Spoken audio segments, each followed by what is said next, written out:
Le ministère de la Santé a publié le 5 décembre une stratégie nationale d'amélioration de la qualité de vie au travail de l'ensemble des professionnels de santé.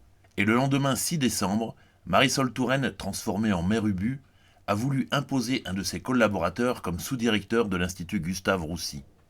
Que dit précisément la stratégie nationale d'amélioration de la qualité de vie au travail ?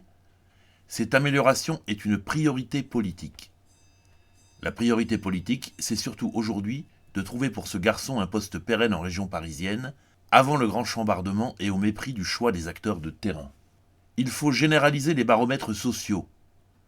À Gustave Roussy, le baromètre social a émis immédiatement une alerte rouge. Il faut accompagner les professionnels au changement qui doit être expliqué. L'explication aux acteurs du centre anticancéreux du changement de sous-directeur était tout sauf convaincante. Il faut mettre en place un dispositif d'écoute et de groupe d'expression. La CME de Gustave Roussy est un groupe d'expression qui s'est exprimé clairement, de même que le conseil d'administration de l'établissement qui a rendu son avis aujourd'hui. Mais visiblement, le dispositif d'écoute fait défaut.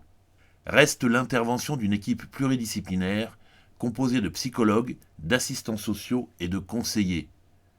Il faudra que cette équipe soit diablement convaincante pour empêcher l'actuel directeur de l'Institut Gustave Roussy de partir exercer dans une république moins bananière. Imposer un sous-directeur à toute une équipe, c'est créer de toutes pièces de la souffrance au travail pour toute l'équipe et également d'ailleurs pour le sous-directeur en question.